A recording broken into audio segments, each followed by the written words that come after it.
In the magical world of Alnieth, there is an ongoing war between the mortals with limited lifespans and the immortals with respawn hacks. The outcome of the war depended on the battle between the two strongest men on both sides, Graham the human hero and Veltal, the demon lord ruling over the immortals. A battle like this would normally be a lost cause since Veltal is immortal, but with the holy sword Graham possessed, he was able to deal a blow strong enough that it somehow overcame Veltal's regeneration and led to his demise. Veltal couldn't help but praise the hero for managing to defeat him, but he was still salty about losing to a mortal, so in his final moments he swore that he would return to get his revenge, and with that he vanished from the world. Years later, Veltal awakens once more, and he is greeted by one of his loyal servants, Makina. She kneels before him and says she has patiently waited 500 years for the day that he would return, and she apologizes for having to attend to him in such informal attire, but Veltal says he doesn't mind. He's just glad she managed to perform his reincarnation ritual and bring him back to life, but with that said, he has no clue where they are and wants to begin his conquest of Alnieth once more. However, about that, Makina tells him a lot of stuff happened in the 500 years since his death, and Alnieth, it's gone. Around 80 years ago, Alnieth and Earth were caught in a major catastrophe, which caused the two worlds to fuse with one another. As a result, 90% of the population was wiped out and national governments ceased to function. So cities began to operate as independent states, and a few wars have broken out since then, but things are relatively peaceful now. That's the present state of the world, and given that Earth possessed incredibly advanced technology and Alnieth possessed Magitech, the fusion of the two worlds led to a lot of rapid advancement.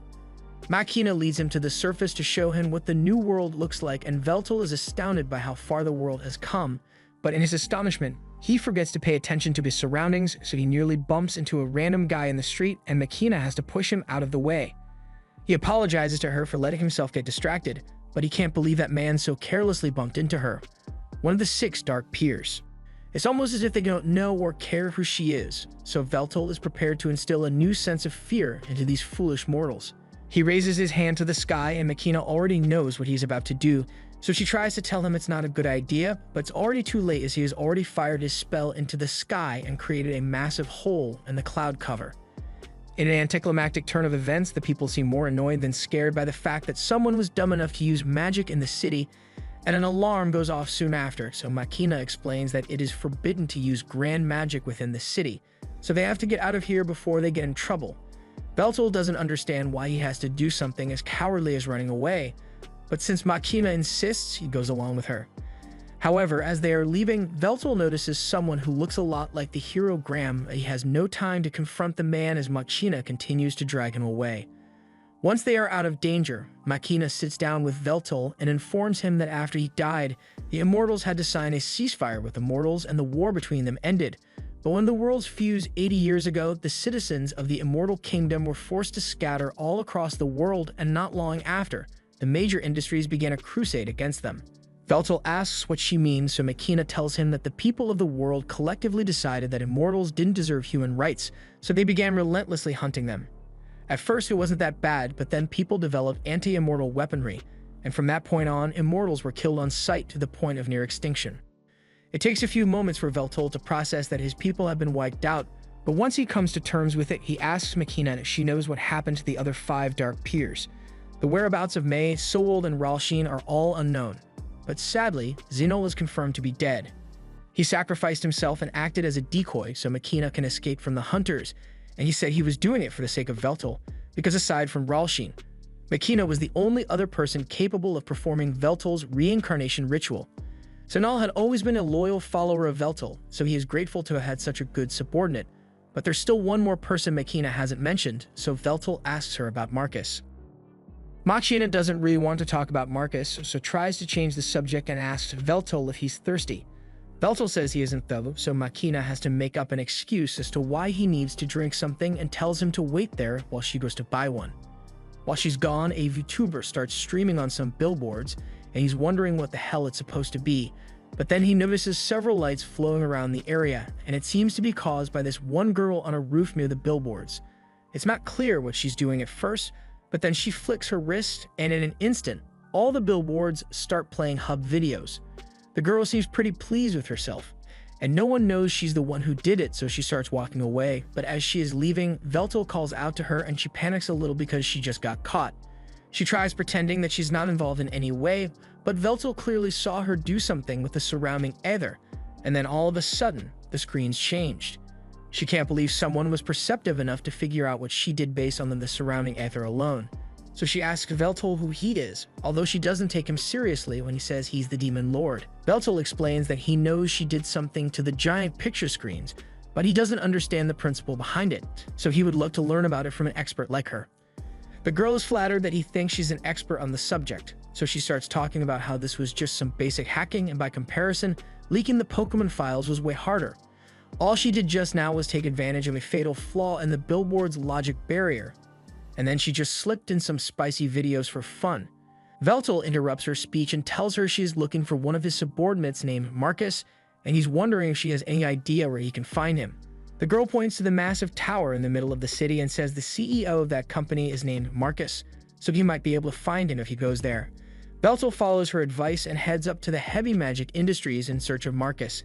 As he enters, he spots this weird-looking thing waving at him, but he ignores it and heads to the front desk and tells the receptionist that he is here looking for Marcus. But before he's even done speaking, Marcus's private secretary comes down and says she is here to bring Veltal to Marcus. They both get on an elevator headed to the top of the tower, and while they go up, Veltal notices that the secretary has a pin of that thing he saw when he came in, so he asks what that is about.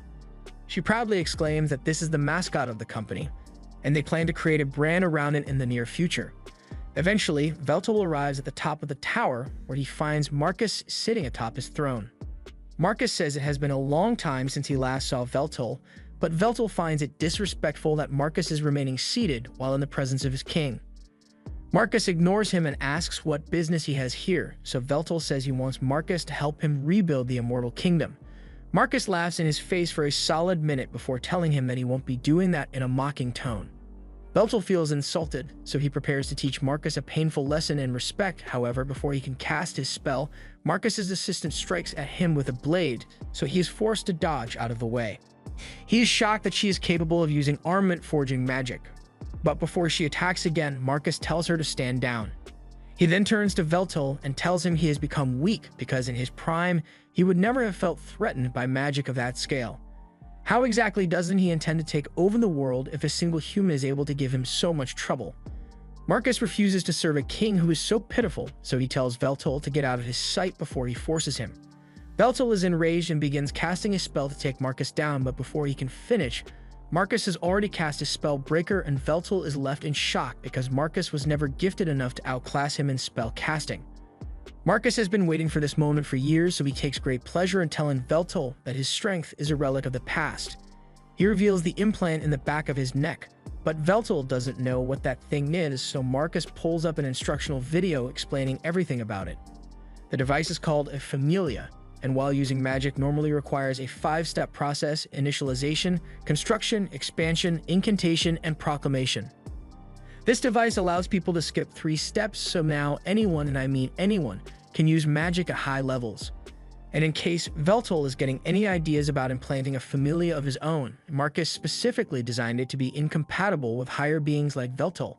That means he can never use a Familia, and while his natural spellcasting speed is superhuman compared to AI spellcasting, he might as well be sending his spells by mail. Veltal asks why Marcus is doing all of this, so Marcus reveals that he had never liked Veltal from the very day they met. He was tyrannical, arrogant, and worst of all, he had the skills to warrant his arrogance, so Marcus could never oppose him back then, but that all changes now. He tells Veltal that it's about time for him to leave, so he begins launching several blood swords at him, and Veltal isn't able to dodge all of them, so he ends up getting stabbed several times and launched out of the window. Marcus has always wanted to do that, and now that he has finally triumphed over Veltal, he declares that he is the new Demon Lord.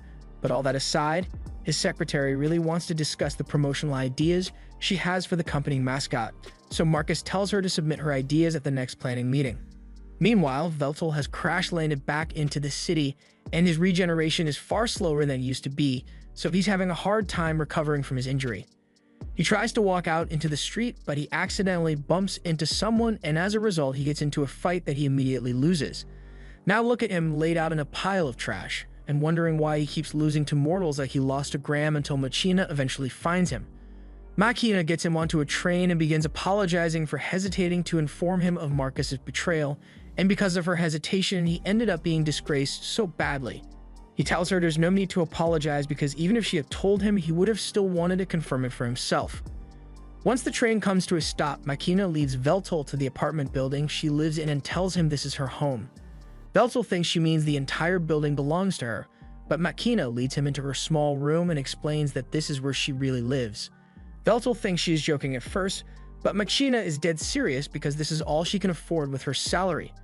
Veltol realizes she has been living like this all this time while waiting for his return, so he pulls her close and thanks her because he will never forget the loyalty she has shown him. Centuries ago, Machina was being persecuted by the people of her time because after they found out that she was immortal, they naturally blamed her for all their problems and decided that the best course of action would be to throw her into a volcano. However, before Machina could hit the lava, Veltol appeared out of nowhere to save her.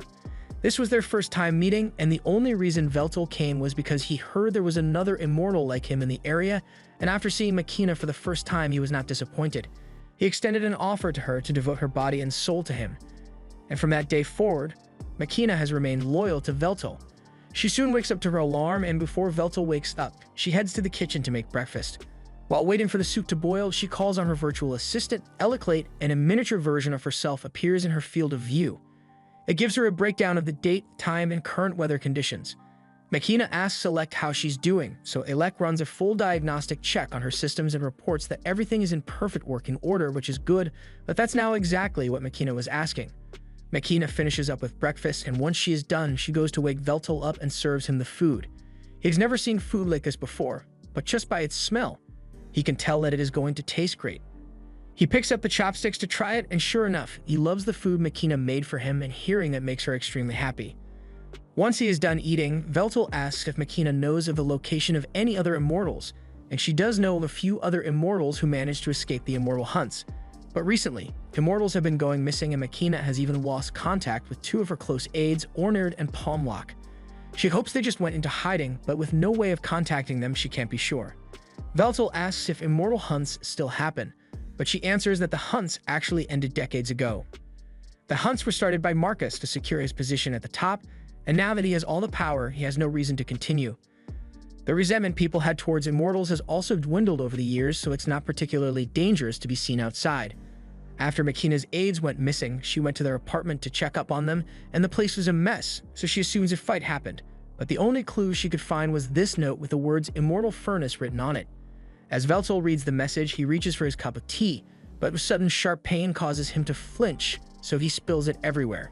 It seems that he still hasn't fully healed from the injuries he sustained yesterday, and it's not just his regeneration that got weaker, everything about him is weaker than it used to be. Even that spell he cast her when he first arrived would have had a much greater effect if Veltol were at full power, and Machina attributes this to the fact that the faith Veltol used as power during his prime no longer exists.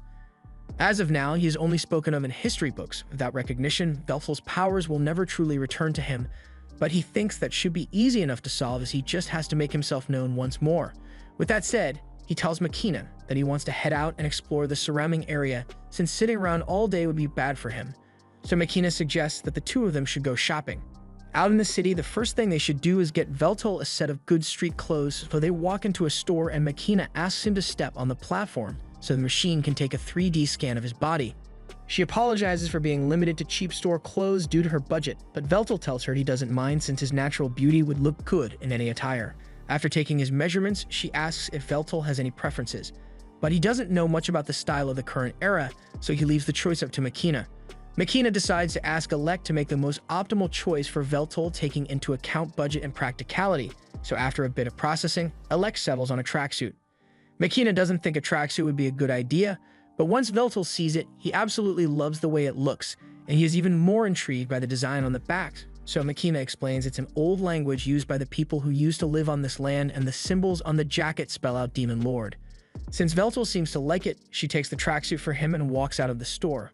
But before she leaves, he gets her attention because they haven't paid for it yet. However, Machina explains that all transactions are performed automatically.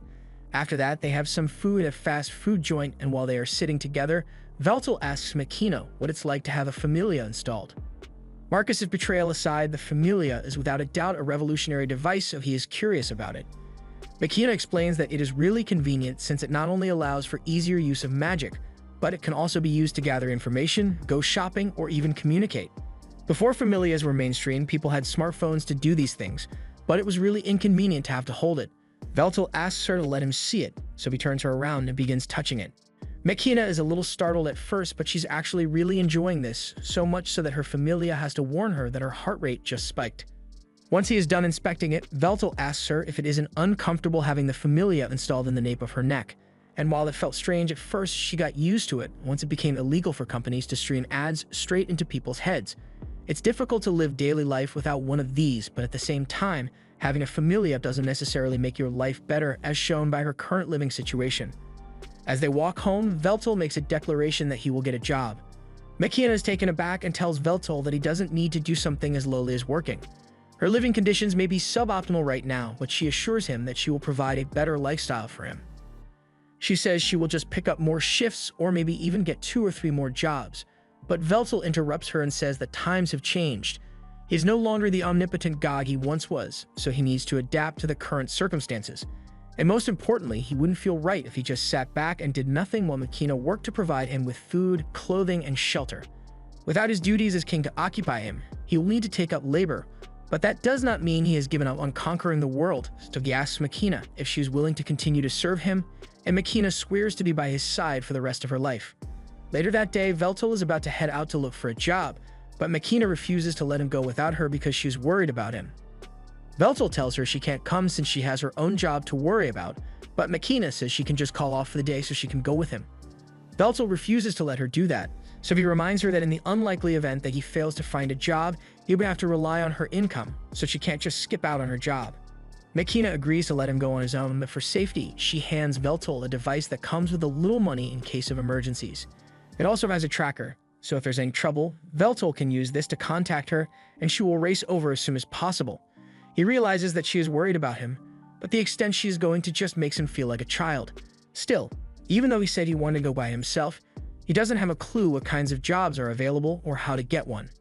He's also starting to get hungry, so he can't afford to be picky about it unless he wants to end up begging on the street. He gets up and yells out that he has no money and is looking for a job, but as he is yelling, one guy comes up to him and tells him to stop. He says if Veltal wants work, he should go to the commercial guild with his citizen ID, but Veltal has never heard of a citizen ID, so the guy assumes he must be an immigrant. Since it's clear that Veltal doesn't know anything about the city, the man informs him that this is his turf, so Veltal can't be doing stuff like this out here. Veltal hadn't realized he was encroaching on someone else's territory, so he apologizes and turns to leave, but before he does, the man hands him an application form and tells him to take it to the commercial guild so he can apply for a job there. It won't guarantee that he gets anything, but it's better than having nothing.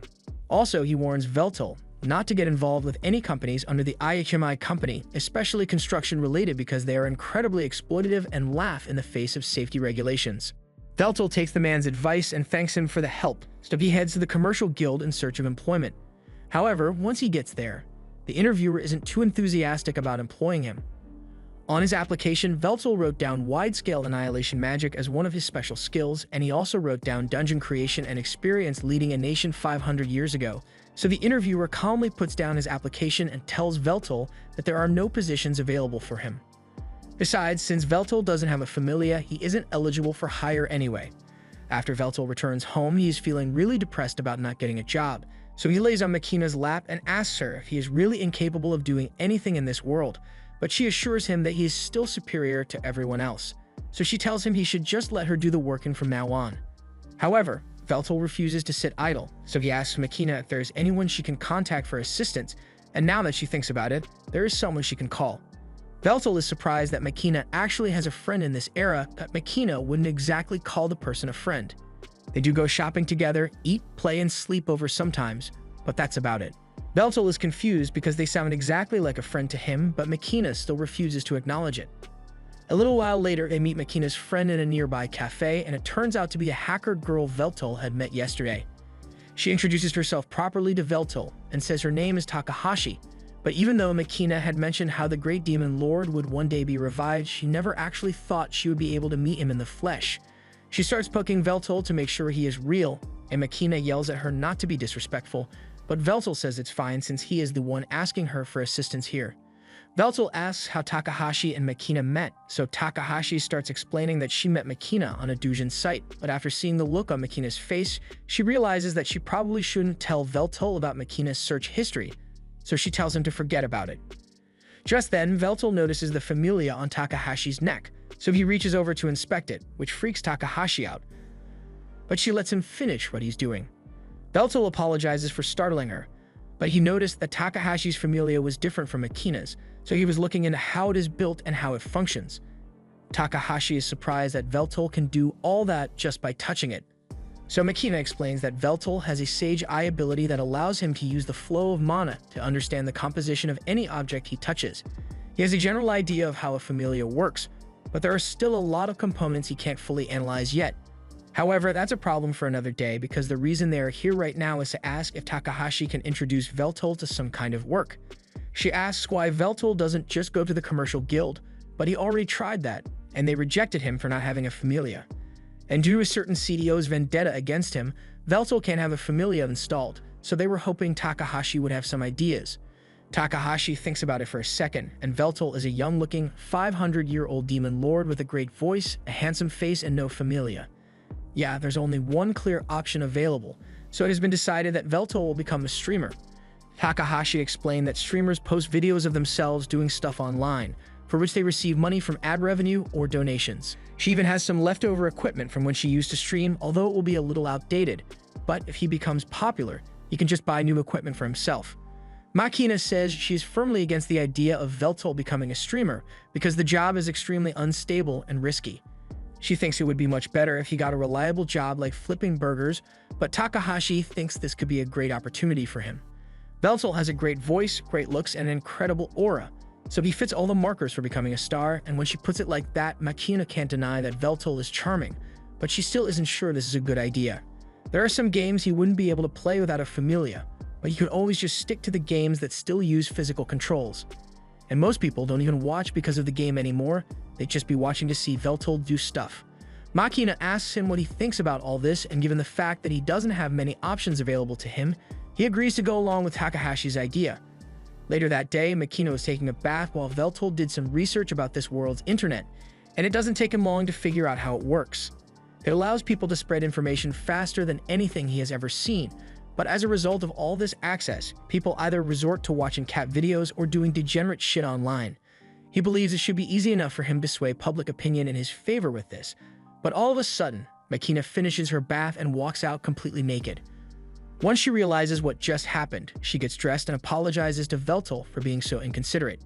She has lived alone for so long that it became a habit, but Veltal tells her that there's nothing to be sorry about because he actually thought her body was quite beautiful, although he still thinks his own body is better. A couple hours later, Takahashi arrived at Makina's house with all her old equipment so she can help Veltal set it up. And once it's done, she hands him the controller so he can try out some games. She tries explaining the controls to him, but Veltal tells her there's no need since he already knows exactly how it works.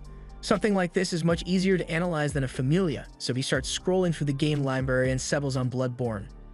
Takahashi remembers how so many people rage quit because the game was too difficult, but she's sure Veltal's analysis skills will make this easy for him. However, as Veltal starts up the game, he couldn't even make it past the intro. This is a lot harder than he thought it would be, and even after a few hours of gameplay, he still hasn't made much progress, so Takahashi tells him straight up that he sucks at it. Makina thinks Takahashi is being rude, but Veltal is well aware that he sucks at this. He understands the mechanics, he just can't seem to master it, so Makina is a little worried that he won't be able to stream after all. On the contrary, Takahashi thinks this will actually work out great for Veltal's online image, because the only thing the internet loves more than a hot guy is a hot guy who fails confidently. But before that, Takahashi says they need to work on Veltal's introductory greeting. Veltal asks if he can just introduce himself normally, but Takahashi tells him that that's not an option. There are already over 5 million streamers in the world, and barely 1% of those streamers actually make enough money to survive, so if Veltal wants to get into the business, he has to think of a way to leave an impression on as many people as possible with his greeting. Takahashi seems to think the greeting is a really big deal, so Veltal asks Makina if she has any ideas on what he could use as a greeting. Makina thinks about it for a second, and she thinks it would be best if he just adapted one of his warden declarations and used that. Veltal gives it a try, and the declaration is basically him telling the foolish mortals that they should be honored to be in his presence, and it's dramatic, so Takahashi thinks it's a good start, but it still isn't very attention-grabbing, so they will have to think of something to add to it. In the meantime, Takahashi says she will give Veltal a crash course on everything he needs to know about streaming. Basically, he's going to need to stream every day, even if no one is watching, and no matter what he does, he has to avoid talking about any erotic or racist stuff, because that'll get him banned quicker than Asmongold. Most important of all, while Veltal is streaming, Makina has to make sure she never gets caught on camera, because they can't have people thinking she's his girlfriend. As a friendly gesture, Takahashi asks one of her friends to help promote his stream, but he owes her a favor after this. Time goes on, and Veltal starts becoming more and more popular, but when the trolls inevitably invade his stream, he is absolutely unfazed and even encourages them to keep roasting him. It doesn't matter to him since he gains power from having others think about him, so even negative publicity works out in his favor. Before long, through hard work and determination, Veltal reaches 1 million views, and for his latest stream, he will be playing Bloodborne 3 non-stop until he clears it. However, while he does this, there's a camera being pointed at Makina's house, and it captures the moment Makina gets home from work. As Makina enters, Veltal has just successfully cleared the game, so he is celebrating his victory, and many of his fans congratulate him on it. He had improved a lot after finishing the first and second Bloodborne games, but this was still insanely difficult to beat, and he's glad he got through it. He thanks all his fans and haters for sticking with him until he was done, but with that said, he has to end the stream for today. Once he is done, Veltal breathes a sigh of relief, and Makina opens the door to check if he needs anything. Veltal says he's fine and he's going to head out because he has a package he wants to pick up. Makina offers to go pick up his package for him instead, but Veltal has been looking for an excuse to move around for a while, so Makina says she will have dinner ready for him by the time he gets back.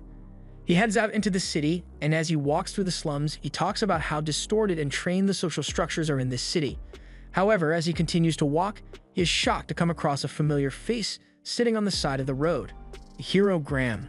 Back in the day, Graham was a kind brother and was taking care of his little sister, Melina, who had fallen ill.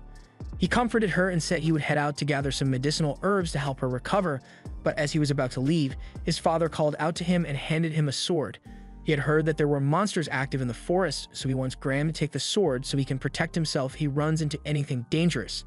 His mother is also worried about his safety, so she says a small prayer for him before he leaves, and Graham thanks both of them for their consideration. He went out into the forest that day, and the herb gathering went smoothly, but as he was returning home, he ran into an army of lizardmen under the leadership of Zanol, one of Veltal's generals. Since he was hidden, he didn't have to fight them, but he wondered what they could possibly be doing in such a remote location. To his horror, when he returned home, he discovered that his home, along with his entire family, had been burnt to the ground. And from that day forward, he swore that he would get his revenge on Veltal. But right now, he has a dazed look in his eyes, and he is seated next to his sworn enemy. Veltal begins talking about this udon shop and assures Graham that this is one of the best joints around, but Graham doesn't have much to say about that. Veltal tries to keep the conversation going and says that the food of this world is far better than it was back in his day, and Graham agrees, but he still doesn't have much to say. The food finally arrives and they are both about to eat, but Graham finally says something and talks about how strange it feels to be slurping noodles while seated next to the enemy who killed his family and friends. Veltal feels the same way since Graham single-handedly killed several of Veltal's vassals, but right now, he bears no hatred towards Graham at all. He's just curious to know how Graham managed to survive this long when he's immortal. The only explanation would be if Graham somehow became immortal, but that would go against his entire ideology of making the most out of a limited lifespan. Graham explains that he didn't give up his mortality. Rather, as a reward for defeating Veltal, the goddess Meldia gifted him with the blessing of eternal youth, and while that blessing has allowed him to live this long, it doesn't make him immortal. Veltal comments that goddess Meldia must have been quite fond of him, so he can imagine her granting him such a blessing. After Graham ended the war with the Immortals, Immortals began starting wars among themselves again, so he was ordered to go out to the battlefield and slay the same mortals he had once fought to save. And even after the Civil War had ended, the people turned their hatred towards Graham for some reason. Veltal believes an outcome like that was inevitable since people naturally fear individuals with great power. Graham was exiled from the kingdom, so he was forced to wander for centuries until Fantasian happened and the worlds became fused. Since then, he has killed so many mortals and immortals that he believes there is no place for him left in this world as a hero. He asks Veltal why he sought to rule the world in the first place, so Veltal answers that he was trying to achieve world peace. There are several ways one can become an immortal, like phoenixes, curses, or blessings, so aside from a few rare exceptions, all immortals used to be mortal at some point. Still, mortals constantly ostracized and persecuted immortals because they were different, and the immortals were no better because they did the exact same thing to the mortals. The lesson Veltal took from this was that no matter what you are, people will always hate and fear that which is different. So he believed that the only way to bring about world peace was to stand at the top of the world and rule it to make sure no one had to suffer such persecution. Graham doesn't believe peace through world domination would work, but he also can't deny that people left on their own will never achieve peace because he has experienced the senseless persecution and wars firsthand. Even so, he still refuses to admit that Veltal is right, so Veltal accepts that Graham will never agree with him. Graham gets up to leave and thanks Veltal for the noodles, but before he goes, he tells Veltal that he is glad he got the chance to speak with him. Veltal gets up to leave as well, and while walking down the street, he notices Takahashi down in an alley, and she seems to be in some kind of trouble. She apparently hired this ogre for a job, but now he is trying to extort twice the pay from her. Takahashi tells him he's stupid if he thinks she's going to give him that much money, but the ogre is totally prepared to beat her up if he doesn't get what he wants, so he raises his hand and is about to punch her. However, Veltal grabs his arm and tells him to leave Takahashi alone. He is feeling generous today, so he is willing to overlook the ogre's disrespect, but the ogre recognizes Veltal as the guy he beat up a while ago, so he isn't scared of him. He says he's going to kill Veltal this time, so Takahashi tries telling Veltal to run before he gets hurt, but Veltal says it's fine since he has been meaning to test out how much power he has regained from his 1 million subscribers. As the ogre tries to punch him, Veltal stretches out his hand and catches the punch, but then the ogre activates wind magic and completely shatters Veltal's arm. However, with his powers partially restored, Veltal is able to regenerate his arm instantly and flicks the ogre into a pile of trash. The guy's out cold and Veltal is honestly disappointed since he was expecting more of a fight. Takahashi comes up to him and asks if he is alright, and Veltal says he is perfectly fine, but he wants to know who that guy was and why he was attacking her. Takahashi explains that he was supposed to be her bodyguard for a big job today, but all of a sudden, he started making ridiculous demands. He didn't know the guy was supposed to be her bodyguard, so he apologizes for knocking him out, but Takahashi says it's alright since she just found someone even better. She asked Veltal to become her bodyguard for the day, and she even offers to pay him for it too. So since he owes her a favor, Veltal agrees. Takahashi leads him to the location and tells him that she is trying to steal something from this warehouse, so she needs him to create a distraction while she gets it. Veltal says he understands the objective, but before Takahashi can give him any more instructions, he gets up and despite Takahashi trying to stop him, he has already kicked down the door to a major Yakuza operation. Veltal doesn't really know what he's supposed to be doing here, so he asks Takahashi over the comms if the cube in the table is the target. Takahashi tells him it is, but she's also confused as to how he's communicating with her since he doesn't have a familia. Veltal proudly states that he just copied the communication ether that the familia produces so it can reproduce the feature of magic. Anyway, since there aren't that many enemies here, Veltal says he will subdue them and claim the cube for Takahashi, but before he does anything, she asks him to make sure he doesn't kill anyone. Veltal agrees to hold back, so before the fight begins, he announces himself using his stream greeting. However, none of the Yakuza members have seen his stream, so it just makes things really awkward. If there are still people who don't recognize him, Veltal is going to have to work a lot harder to make his name known. But for now, his million subscribers worth of power should be more than enough to take these guys down. The Yakuza are still confused about what's going on, but they assume Veltal must just be some crazy guy, so one of them pulls out a magic gun and fires it at him. However, Veltal isn't fazed by this and uses strengthening magic on himself so he can deflect the bullets. Once the Yakuza member runs out of ammo, Veltal goes on the offensive and begins knocking the Yakuza members out one after the other with minimal effort. The Yakuza member with a magic gun switches to a regular gun since it's faster than reloading, but just before he shoots, Takahashi takes control of his vision and displays an illusion that tricks the Yakuza member into shooting his partner. Veltal then knocks the last guy out, and with all of them unconscious, the mission is practically over. Veltal goes over to one of the Yakuza members and begins inspecting their gun, which uses some kind of card as ammunition. Takahashi is impressed with how easily Veltal took out those Yakuza, but they should really grab the box and get out of here before they get themselves into more trouble than they accounted for. She says she is on her way to meet up with Veltal, but he tells her to stay where she is because it looks like trouble just arrived. Whatever it is, it begins attacking Veltal, all it's covered with some sort of invisibility cloak, so to even the playing field, Veltal uses the magic gun to blast the cloak off, revealing a giant mech suit. Takahashi recognizes this as 4th generation Magino gear, and it couldn't possibly belong to the Yakuza because these things are far too expensive for them to own. This is the first time Veltal has ever seen something like this before, and he is eager to test his strength against it, so he begins by firing the magic gun at it. Predictably, the magic gun does absolutely nothing against the giant mech, but the assailant decides to follow Veltal's lead and pulls out a magic gun of his own. But his is a lot more powerful.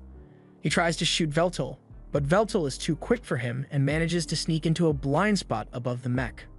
By the time the assailant finally locates and locks onto him, Veltal is already in position and fires a powerful blast of his straight at the mech. At full power, he could have easily one-shot the mech, but while Veltal's blast was certainly strong at his current power level, he knows it was nowhere near strong enough to defeat a foe like the mech. Although that doesn't mean he can't win this fight, because if blasts don't work, he will just have to go for close combat, so he summons a sword. The mech matches Veltal and converts its gun into a sword, so the two charge at each other and clash in a magnificent display of strength and animation budget. Veltal is having a lot of fun with this fight. As things drag on, the mech gets serious, and before Veltal even realizes what's going on, his arm gets chopped off and he gets beheaded. With Veltal seemingly dead, the guy in the mech begins to report that his target has been eliminated. But then the guy freaks out because Veltal's decapitated head starts talking to him. Veltal praises him for being skilled enough to behead the Demon Lord, but he still lacks the combat experience to know that you always double tap your enemy to make sure they are dead. In any case, Veltal believes the guy deserves a reward for fighting so well, so Veltal says he will allow the mech pilot the honor of witnessing the strongest weapon within his arsenal. A terrifying aura is emanated as Veltal summons the great sword, Vernal, and the mech pilot is so stunned that he can barely move. He has never fought anyone who possessed such strength, and he is completely defenseless as Veltal cuts his limbs off one by one until he falls to the ground with only one leg left. Veltal made sure to avoid hitting any vital organs, so the guy inside there should still be alive, and he plans to interrogate him, but before he does, the guy in the mech sends one final report back to HQ, saying he failed to eliminate the target and failed to retrieve the objective, so he will now be executing code 8090. And if you're wondering what 8090 means, let's just say there was a gun installed in the helmet of the suit to make sure the pilot can't be interrogated. After that's over, Takahashi comes out of her hiding spot and she's glad Veltal is alright, but it was really freaky to see him get his head chopped off. Although Veltal doesn't seem to think it was a big deal.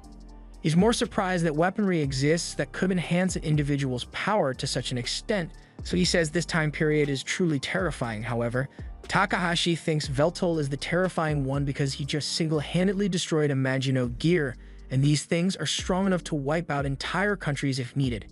This also happens to be one made by Marcus's company, and Takahashi knows the Yakuza would never be able to get their hands on one of the suits, so she's starting to worry that this mission might be more trouble than she bargained for. That aside, Veltal is still curious why they went through so much effort just to acquire a cube, so Takahashi explains to him that the cube is actually a storage device, and what her client is after is the information inside the cube.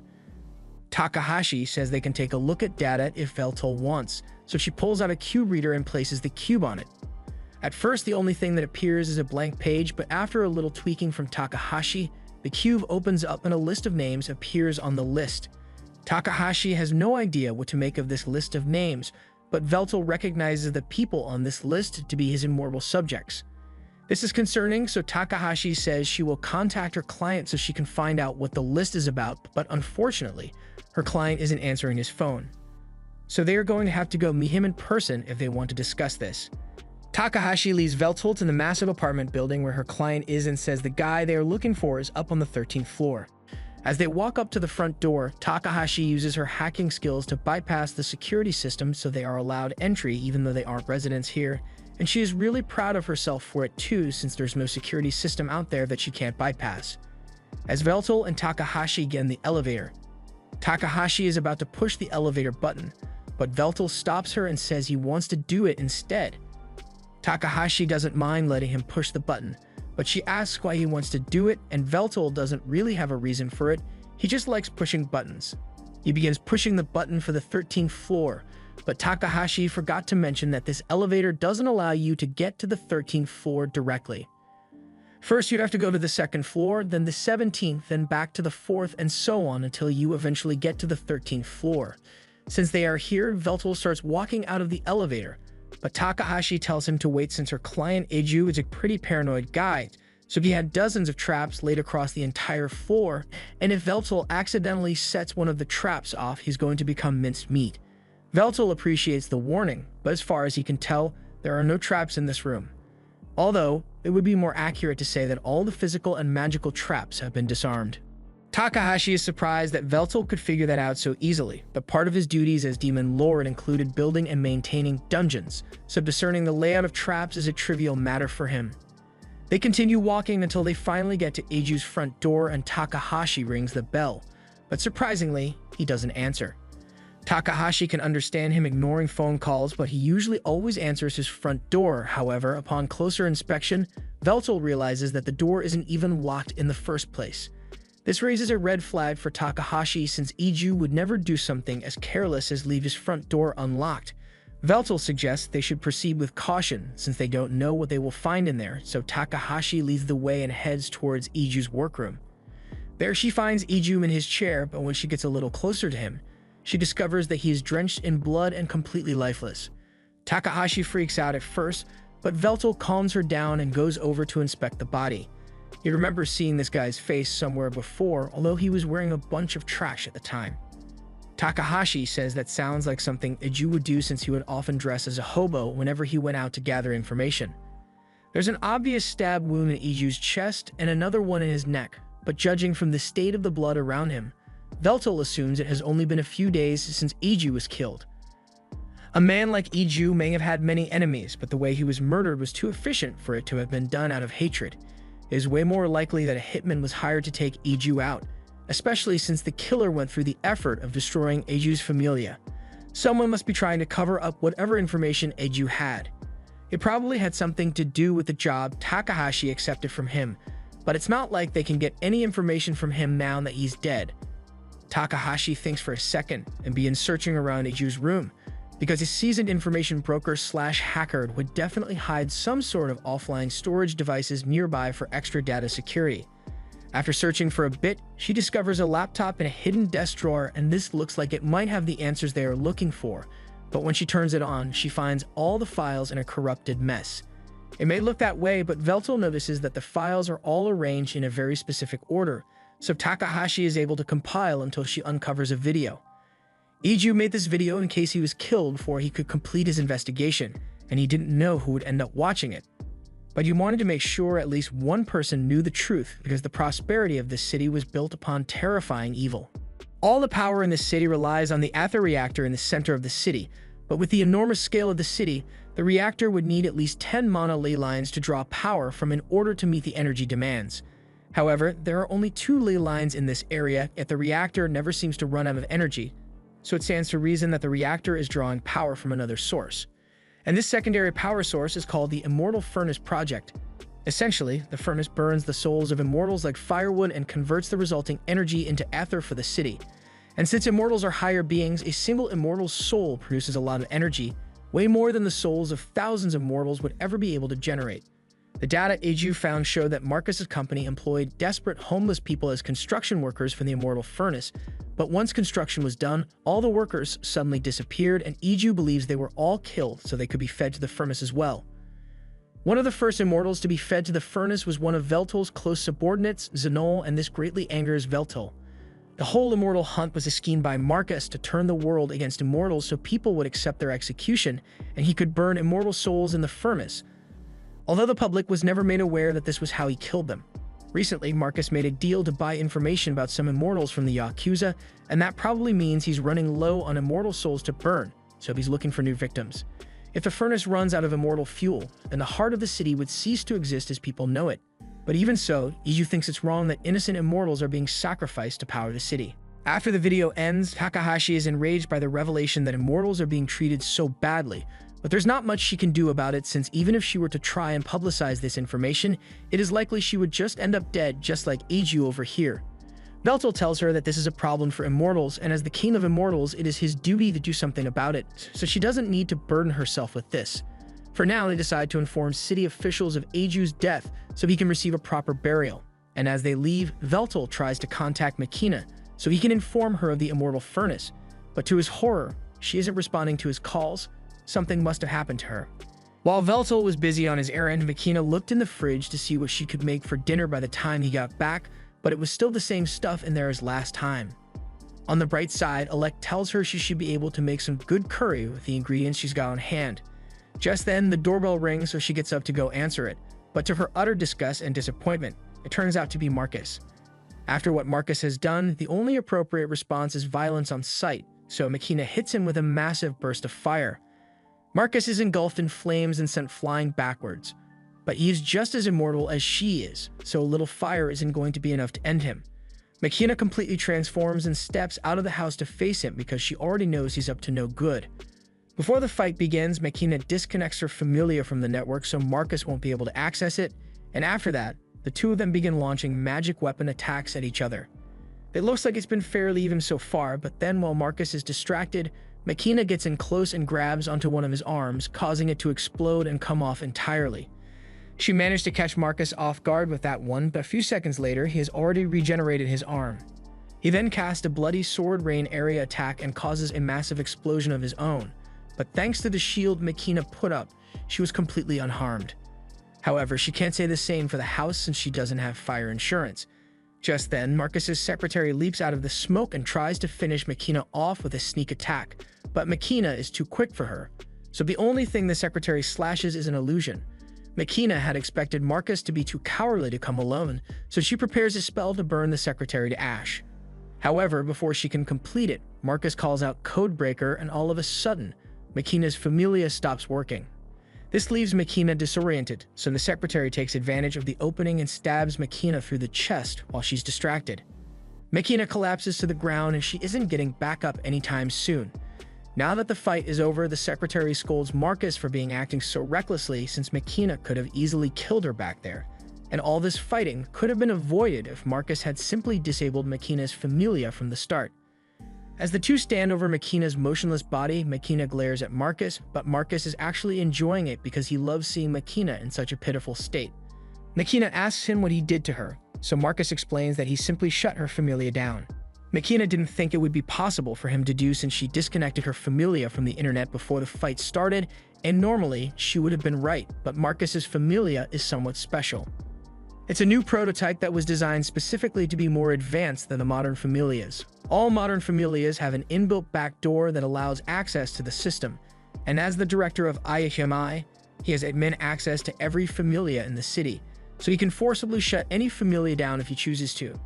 That means that no one can defeat him since he can shut down all Familia users, and you would outclass all non-Familia users in casting speed, and if no one is capable of defeating him, then that means he is the strongest in the world. That may be true, but Makina doesn't understand why Marcus is so obsessed with being the strongest since he has nothing to gain from it. But Marcus has his reasons. He wants to become the new Demon Lord, and he doesn't intend to achieve that status through brute force like Veltal did. In this era, all you need is information and technology, so if you control those, then you control the world. However, controlling the world from behind the scenes would be too boring for someone like him, so he intends to absolutely dominate the world. Far more than Veltal ever managed to dominate during his prime. Just then, the secretary reminds Marcus that they didn't schedule any time for a monologue, so they are running late on his next appointment. Marcus decides to wrap things up here quickly, so it's time for Makina to become fuel for the immortal furnace. By the time Veltal and Takahashi return home, they find the entire place destroyed with no traces of Makina whatsoever. The only thing left is a scorched game controller, and Veltal is absolutely devastated because Makina was the person he cared for the most in this world. He's completely zoned out in grief, so Takahashi asks him if he's alright and Veltal snaps back to reality. They aren't going to solve anything by standing around, so Veltal asks if there's any information about what happened here. According to the social media reports, people are speculating that some sort of explosion took place, but the details are pretty hazy, so there's no way of knowing how much of it is actually true. Veltal wishes there were some way for him to at least figure out where Makina is right now, but since they are unable to contact her directly, Takahashi looks for another way to locate Makina, and it's going to involve the drones.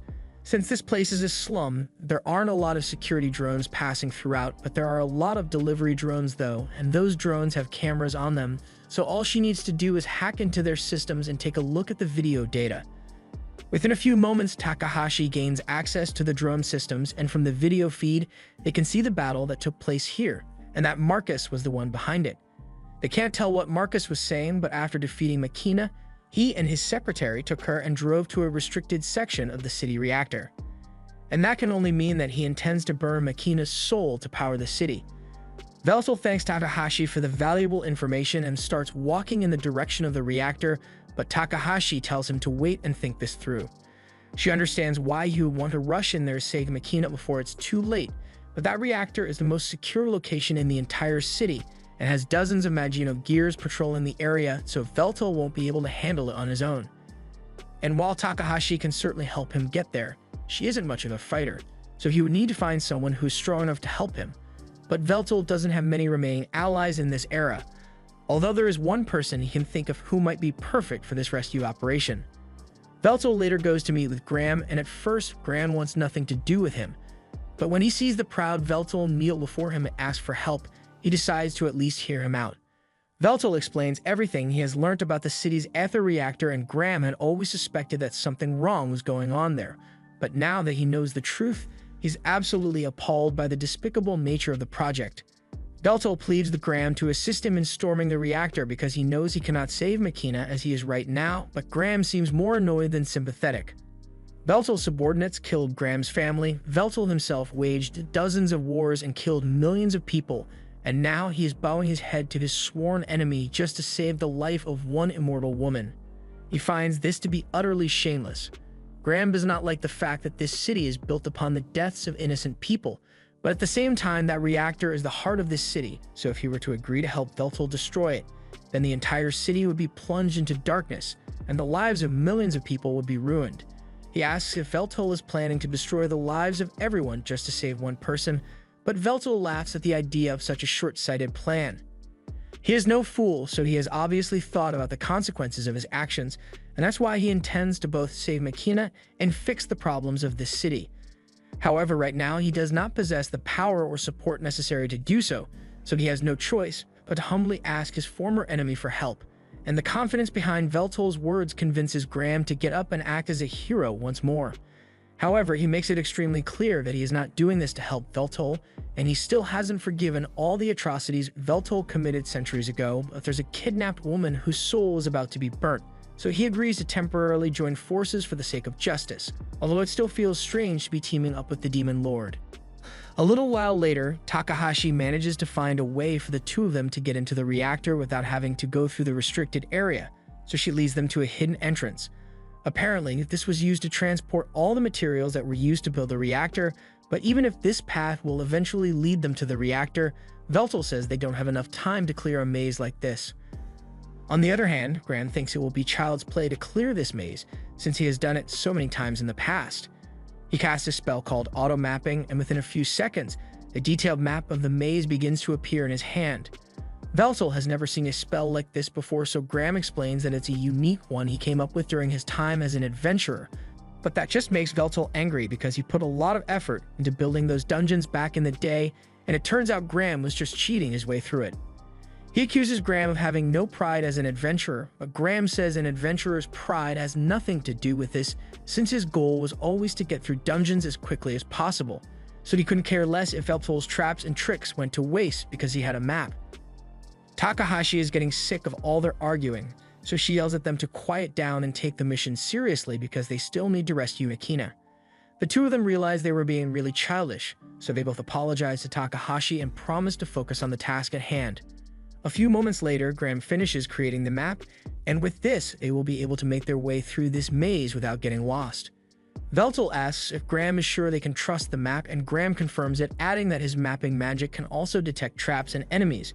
But this maze doesn't seem to have any security measures, so it should be fine for them to take the shortest path to the reactor. As the two of them head towards the reactor, Veltal calls Takahashi to apologize again for his outburst earlier. Takahashi is still a little pissed about it, but as long as Veltal stays on task from now on, she's willing to overlook it. He asks her how her end of the plan is going so far, and she says she is making steady progress. But what she's working on will take a lot of time to get ready, so she's not sure if she will be able to get it done by the time the two of them make it down to the reactor room. If she ends up needing more time, Veltal and Graham are going to have to keep the enemies busy for a while to compensate, and Veltal understands that. As they descend, the ambient ether becomes more and more dense and communication with Takahashi gets choppy, so before she gets cut off, she tells him she will finish making the preparations. Veltal takes a deep breath to prepare himself for what lies ahead, and Graham comments that he can tell that Veltal has grown stronger than he was in the past. Veltal doesn't know what he's talking about since he is clearly nowhere near the strength he had during his prime, but that's not what Graham was talking about.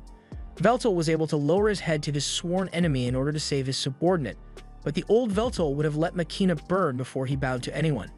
That shows that Veltal's strength of character is greater than ever before, and if he had been like this when they had their showdown all those years ago, then the results might have been different. As the lift arrives at the destination, Veltal and Graham are confronted by Marcus's secretary, and she's been expecting them since Marcus knew Veltal would eventually show up. Marcus has Makina restrained and is holding her near the core of the reactor, and he seems to be taking great pleasure in the fact that he's about to kill a former comrade. After Veltal was revived, Marcus did a little digging into those around him and research, and that's when he discovered that Makina was still around and kicking. Over the years, with the immortal hunts he had orchestrated, he's caused the deaths of many immortals, so he never could have imagined that Makina was still alive and laying low within the city. He explains to her that this place is known as the Immortal Furnace, and as the name suggests, it basically burns the souls of immortals as fuel to generate ether, which in turn fuels the city. At first, Makina is a bit confused by Marcus' monologue, but then she remembers that two of her subordinates are still missing, so she pieces together that Marcus must have kidnapped and fed them to the Immortal Furnace. Marcus recalls those two and tells Makina all about how concerned the two of them looked for one another as their souls were burnt up, and this enrages her to such an extent that she unleashes a large torrent of flames, but Marcus simply puts up a shield and remains unharmed. He further taunts Makina, reminding her of her fellow dark peers, Xenol, and informing her that he was the first immortal to be fed to the furnace. Marcus even enjoyed hearing Xenol's screams of agony so much that he recorded it and turned it into a mixtape. Makina asks him if he intends to use her as fuel as well, but that should be pretty obvious by now. The last immortal lay stuck in the furnace is about to burn out, and Marcus can afford to let the reactor run out of power since it's the cornerstone of this city. Normally, he would have just sent people out to find more immortals, but if what he is doing were to become public knowledge, there would be a bunch of annoying people talking about things like immortal rights, and he doesn't want to have to deal with that, which is why he went to retrieve Makina personally. Since she's one of the Dark Peers, her soul should be strong enough to burn for a couple of years, so Marcus won't have to worry about refueling for a while, but he's probably going to have to start looking into alternative power sources at some point. While Marcus is still monologuing, his secretary faces off against Veltal and Graham. She tells Veltal that she was assigned to stand guard and delay him long enough for Marcus to get through his evil monologue and feed Makina to the furnace. She didn't think Veltal would have the guts to show up though, and not only did he come, but he brought a friend along. And that friend happens to be none other than the hero Graham. Graham is surprised that there are people in this era who still know of him, but the secretary just recognizes him from the files they have in their database. She finds it interesting that the Demon Lord and the hero are working together, but she's still got a job to do, so she won't let them pass without a fight. Graham tells Veltal to go on ahead while he keeps the secretary busy, but Veltal warns him that he should be careful because from what he has seen, this secretary's skills are on par with Xenol the Karmic Swords. But while that may be an impressive feat for her, Graham recalls overwhelmingly defeating Xenol in pure swordsmanship during the Immortal War, so if her skills are anything similar, he isn't worried about losing to her. The secretary takes offense to this statement, so she decides to show Graham what she can do and dashes behind him to launch a surprise attack. Graham is caught off guard by her incredible speed, but before her sword strikes him, he manages to guard himself and prevent any injuries. While he does this, Veltal starts sprinting away so he can rescue Makina, and as much as the secretary wants to stop him, she's not going to be able to slip past Graham without a fight. Before Veltal leaves, he tells Graham to make sure he doesn't die, and then he jumps down the center line of the reactor to make it to the core as fast as possible. The secretary really needs to stop Veltal, so she decides to take Graham down as quickly as possible and regroup with Marcus, and to do that, she activates her zero base gear. There is a blinding flash of light, and before Graham realizes what's going on, he gets hit and is knocked all the way into a wall.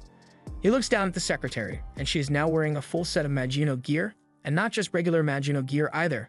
This is a prototype next-gen version that has yet to be released. It is more efficient, quicker, and most importantly, it fits better, so the secretary's curves won't go to waste. However, there is still one flaw with the design because the operational time of this suit is entirely dependent on the user's magical reserves, but the secretary isn't going to let this fight last long enough for her magic to run out. She dashes forward, and now she's even faster than she was before, so as she lands in the wall behind Graham, he barely has enough time to raise his sword and block before he gets knocked through the floor. The secretary tells him that he should be honored to face such a marvel of modern engineering, but Graham isn't interested in hearing her go into another marketing pitch.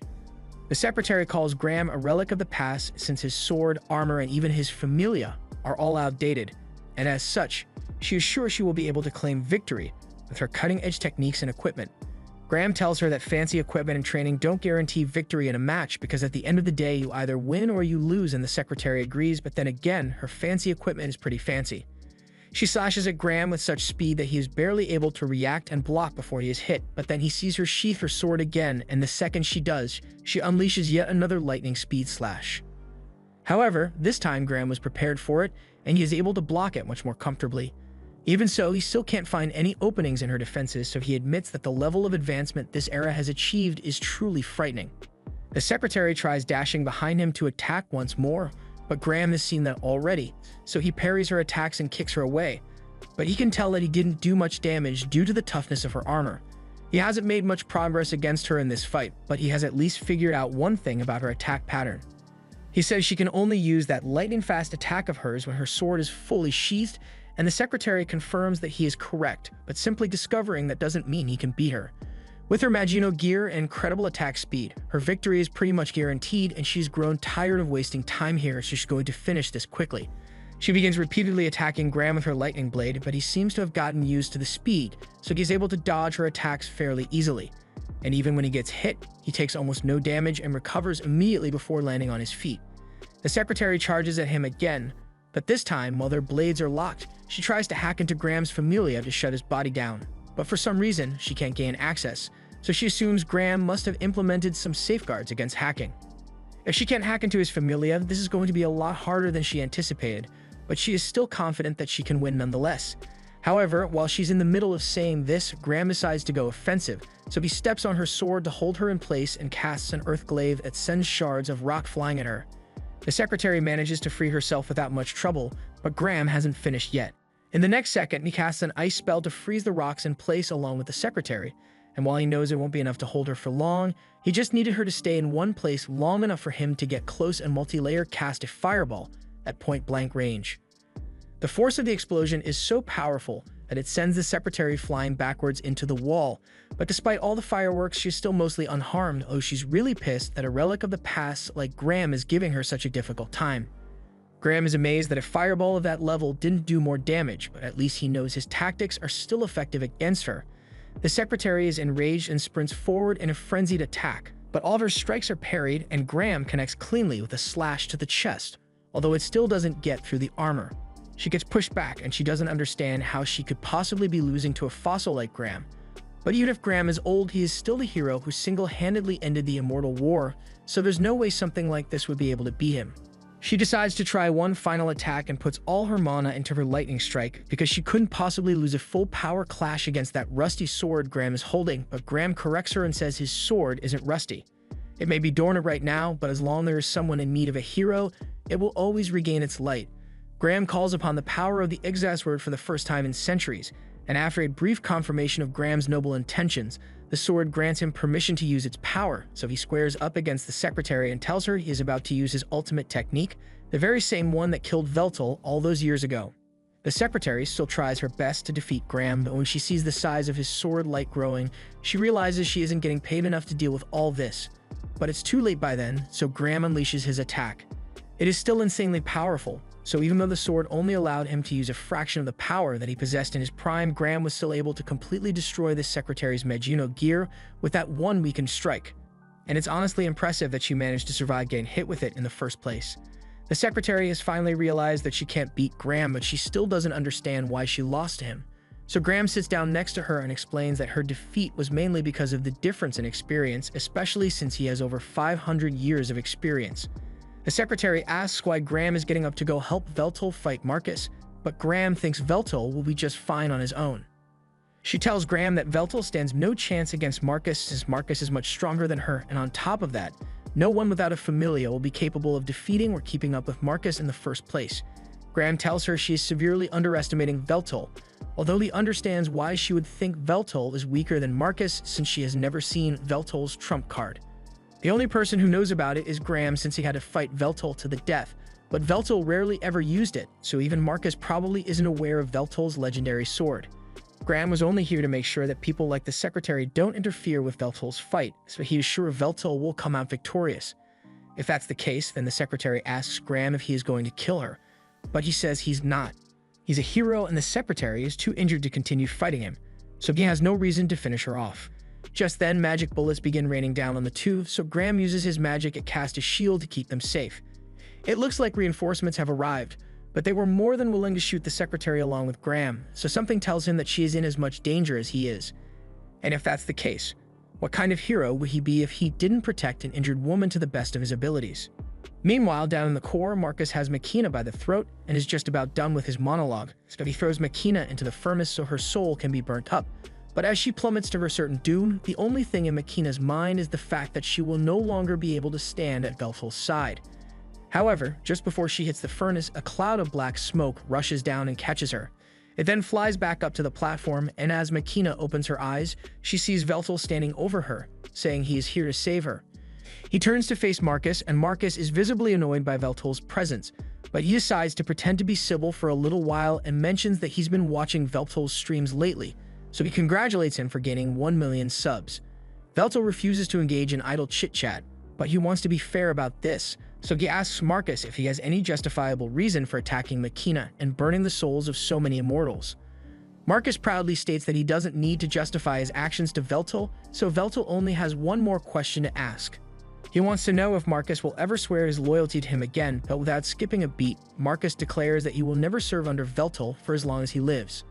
Veltal has heard all he needs to hear, so he summons his demonic sword and declares that he will end Marcus's immortal life today.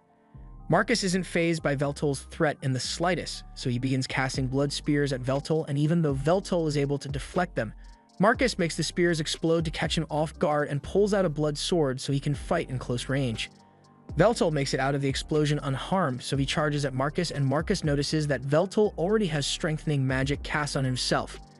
He admits that that was a smart move since Marcus can't cancel out magic that has already been activated, but despite Veltal's strengthening magic, Marcus is still able to keep up with and even overpower him in physical combat. Veltal gets knocked back to the ground, and Marcus takes great pleasure in seeing him down on his hands and knees, but Veltal refuses to give up because he still needs to punish Marcus for his heinous crimes against immortal kind. Marcus mocks Veltal and asks him if he really thinks he has what it takes to follow through on that threat, but there is no doubt in Veltal's mind about whether he can defeat Marcus or not because he is the one true Demon Lord. Marcus laughs in his face and starts dashing around the room as he tells Veltal that his days of being the Demon Lord are long gone. But Veltal doesn't fall for his provocation and catches Marcus as he was trying to sneak up from behind, so he raises his sword and aims straight for his neck to take out Marcus's familia. Unfortunately, Marcus saw this coming, so at the last second, he pushes Veltal's sword up so his strike only took out Marcus's head. After Marcus regenerates his head, he tells Veltal that he fully expected him to target his familia at some point in their fight, but no matter what Veltal tries, he is never going to be able to outpace him. Just like on the day Veltal got resurrected, the fact that he doesn't have a familia puts him at a significant disadvantage, and to make that clear to him, Marcus decides to display the power of his familia spell casting. Before Veltal can even react, Marcus casts a Bloody Bomb spell on his hand, and he continues doing it over and over again until Veltal's arms and legs have been atomized. He then decides to finish it off with a massive explosion to the chest, but even though Veltal is practically medium rare at this point and Marcus is on top, Marcus doesn't feel satisfied at all. He thought he would enjoy humiliating Veltal to this extent, but now that he has attained victory, all he feels is emptiness. He starts slowly walking towards Makina so he can throw her in the furnace like he planned earlier, but all of a sudden, he feels a terrifying pressure behind him. Veltal has gotten back to his feet and he seems more powerful than ever before. He commends Marcus for being able to corner him to this extent and admits that he really can't beat Marcus in his current form. All the power Marcus possesses in this current era is a result of his own hard work, and Veltal respects him for it, but that doesn't mean he will lose. He may have lost once before, but Veltal is still the final boss, and up till this point, Graham is the only one who has ever pushed him to this point. But before Veltal goes all out, he is going to ask Marcus one last time if he is willing to give up his evil ways and return to serve under Veltal once more. Marcus is visibly shaken and asks why Veltal would be bothered with a question like that at this point, so Veltal tells him that depending on Marcus's answer, he may be willing to overlook all the chaos that Marcus has caused. Marcus becomes erratic and starts yelling that Veltal's time as the Demon Lord is over, so he's going to make sure he gets rid of him and every other immortal so that he will be the only immortal Demon Lord. Veltal accepts that as a no, and Marcus attempts to cast a blood sword to attack Veltal before he can do anything, but his spell gets cancelled before he can finish. Marcus doesn't understand what just happened, but the panic is starting to set in really bad as Veltal is laughing maniacally. He says he will grant Marcus the honor of witnessing his glorious second form, so he begins his transformation. Meanwhile, outside the reactor base, Takahashi is fulfilling her role in Veltal's plan. This may be slightly illegal, but she uses her hacking skills to hijack every screen in the city and plays one of Veltal's pre-recorded streams for everyone to see. At first, the people are confused by the sudden ad, but Veltal's hot and his stream is entertaining, so their confusion soon becomes interest as the stream progresses. With that, Takahashi's job is done, so she thinks back to what Veltal told her on the ride here. He didn't have any specific orders for her, but he said he needed her to raise people's faith in him. She had no idea what he was talking about, so she asks for a little clarification on how exactly his faith boost works. Veltal didn't feel like explaining all the intricacies of his faith system, so he told her that all she needed to do was raise his popularity and that should do the trick. Takahashi initially didn't think it was possible since popularity can't be raised in a single day, but then again, she's an elite hacker in a technology-driven era, so she can do as much illegal stuff as necessary to make it happen. And the best part is that since she did it anonymously, the police are never going to catch her. Veltal's faith should be at an all-time high at this point, so it's up to him now to make use of it and save Makina. Down in the reactor core, Marcus is really starting to rethink his choices when he sees Veltal's second form. He never knew Veltal possessed a form like this, but Veltal calls him stupid for truly thinking he understood all the power of the Demon Lord. In order to manifest this form, Veltal requires a large amount of faith as well as direct access to some high-density aether ley lines.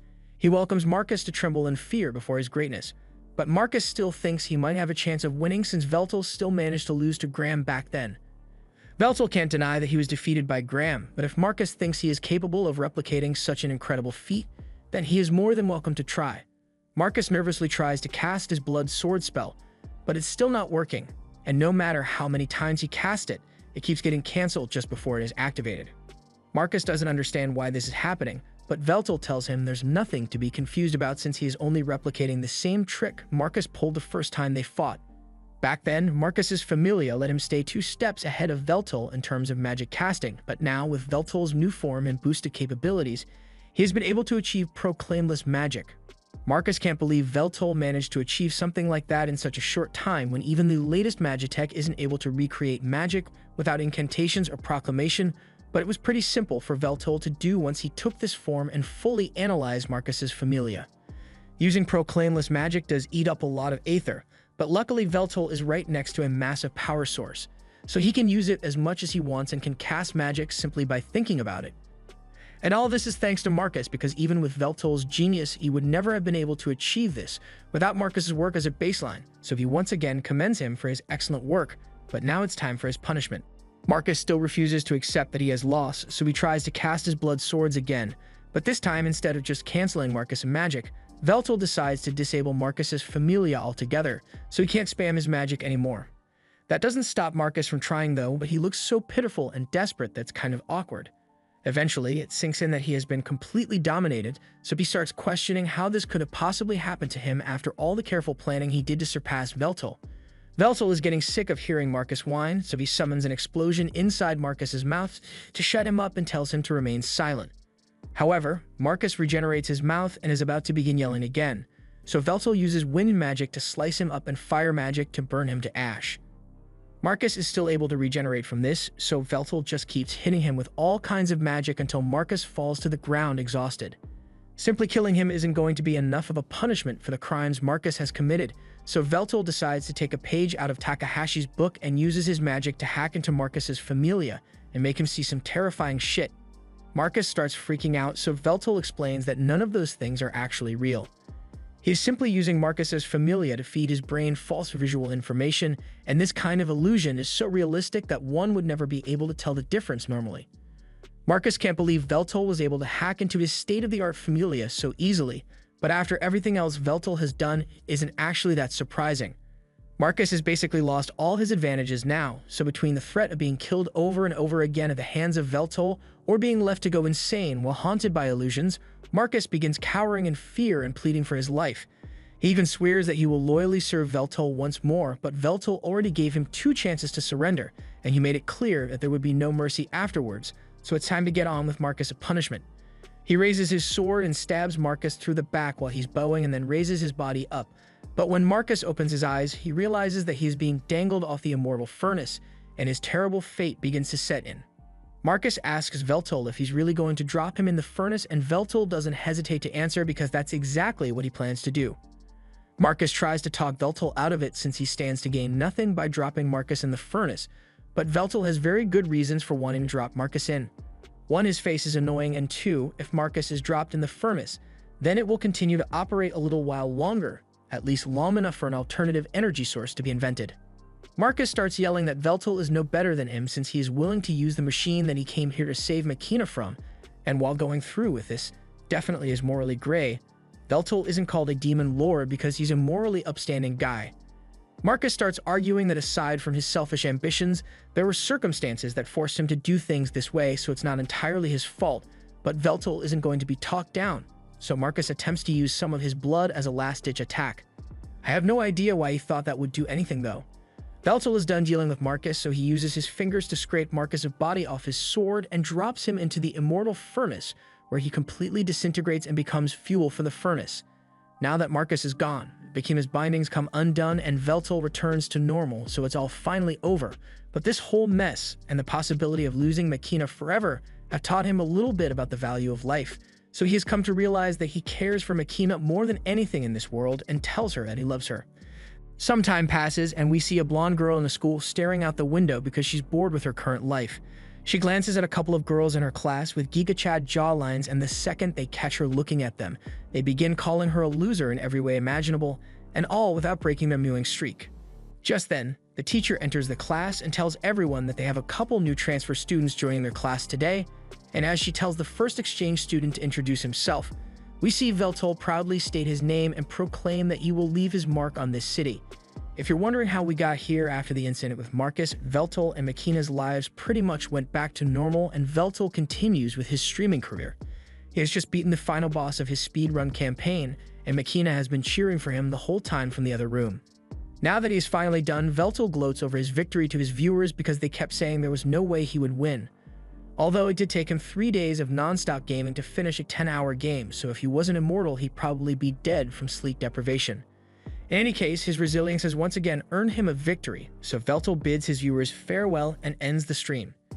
Now that his stream is finally over, Machina enters Veltol's room and congratulates him for successfully clearing the game, but she asks that he please take a break at least once every 24 hours, because she hasn't gotten to spend any time with him for the past 3 days. Veltol apologizes and says he will make sure to spend some quality time with her, but on a side note, Veltol and Machina no longer living in Machina's rundown apartment, so Veltol's channel must be doing really well.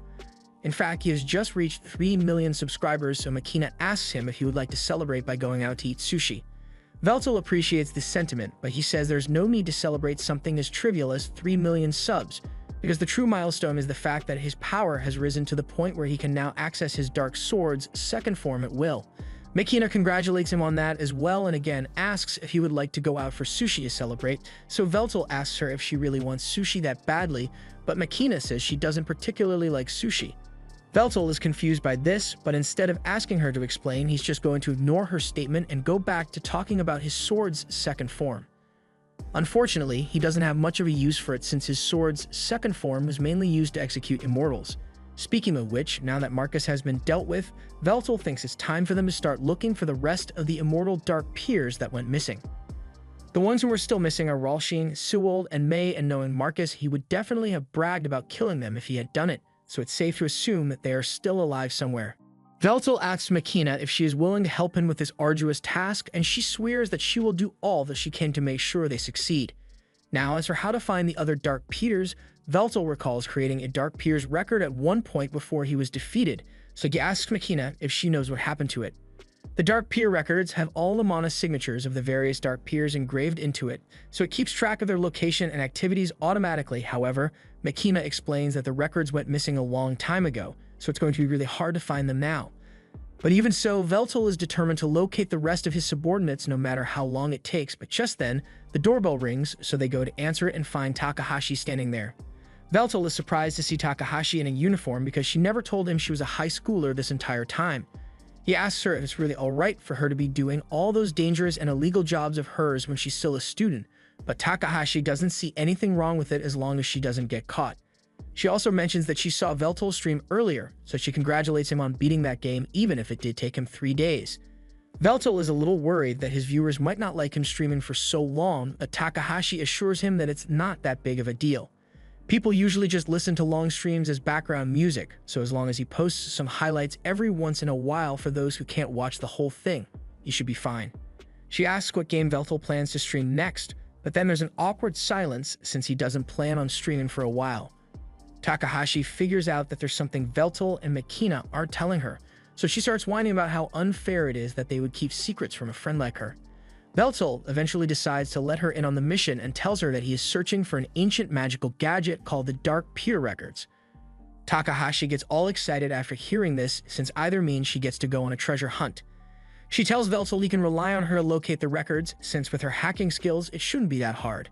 She begins searching the internet, but Makina doesn't think it'll be that easy to locate ancient techniques online, and while she may be right, Takahashi has her ways of finding what she needs to know. First, she searches through all the possible locations where the records could be, including collections, museums, and ruins. And after cross-referencing the data, she finally locates the records in Akihabara City. It's one of the satellite cities of Shinjuku, and it's also home to the most prestigious magic academy in the world, Lu Hesel. The school was founded right after the Immortal War ended, and there are rumors that there's a treasure buried beneath it. But the door to the treasure vault has remained sealed for over 500 years.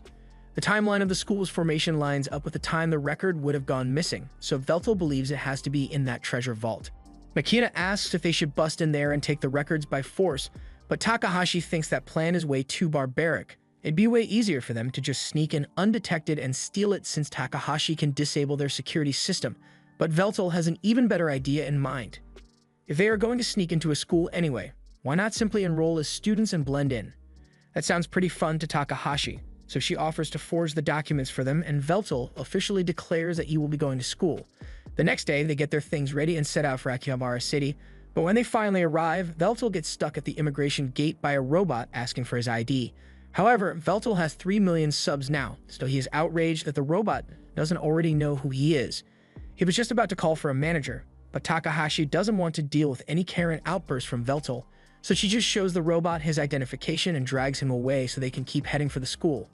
Once they leave the station, Veltal's eyes light up because this place looks exactly like Almeath did back in the day, and he feels nostalgic getting to see it again.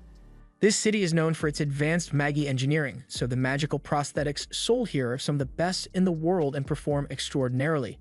Such incredible technology would have been impossible to make during his era. Magical prosthetics are one thing, but for them to be so advanced that it's possible for people to replace their entire body, that's beyond anything he could have imagined. Takahashi tells him that while it may be possible to replace everything, after what happened to David Martinez, people decided to stick to more moderate implants. The group moves on, and eventually, they arrive at the doorstep of the Lu Hesel Academy, but Veltal is disappointed since this place doesn't match the Almeath aesthetic the rest of the city has. They head inside and meet with Trot Gotel, principal of the Magical Academy, to officially be admitted to the school, but Trot is no ordinary person. She's the leader of one of the 3 great houses in this city, the Gotels, and she pretty much runs half of Akihabara City, so Takahashi isn't sure her forged documents will fool her, so she was totally prepared to pull as much random bullshit as necessary to get Trot to accept them. However, to her surprise, after Veltal tells Trot his name, Trot just accepts their documents without any further questioning. But there is one more thing she's curious about, so she asks why Veltal decided to come to this school. Takahashi was about to make up a lie, but before she could say anything, Veltal answered, saying they came here to take a look inside the treasury beneath the school. Trot then asks why Veltal is interested in the treasury, but Veltal just says that no secrets can escape his keen eye. From there, Trot and Veltal start saying stuff Takahashi can't understand, but by the end of their conversation, Trot accepts that Veltal is just a cool dude who low-key wants to look at the treasury, so she's fine with granting him access. But there's just one problem. She wants to grant him access, but she can't because the treasury is currently sealed and has been sealed for the past 500 years. Veltal asks if it's possible for the seal to be removed, so Trot explains that in order to undo the seal, they need the three houses, the Gotels, the Sippards, and the Reynards to agree and gather their regalias together to act as a key. This sword right here is one of the three regalias known as Gotel's Blade, so to undo the seal, Veltal would need to acquire the Sippard's crown and the Reynard's orb. And if he can manage to pull it off, then Trot will gladly open the seal for him. To be honest, she's personally interested in seeing the contents of that vault herself, but there has been one major obstacle in her way. The Reynard's orb is currently missing. The group is later introduced to Miss Mag, their new homeroom teacher, and she leads them to their new classroom. Although, in accordance with the rules of the school, Makina and Takahashi were required to remove their familias, and Takahashi feels strange not having her familia since she's so used to wearing it all the time.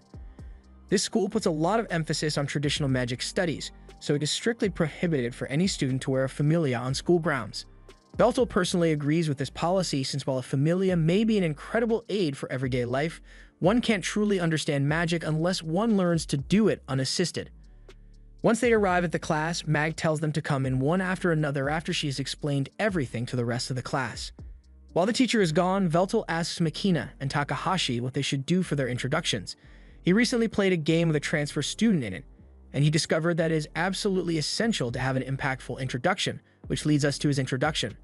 After Veltal boldly introduces himself, Makina and Takahashi do the same in their own ways, and once introductions are out of the way, Miss Mag calls Veltal over because she needs to measure his magical power with this crystal for his class assessment.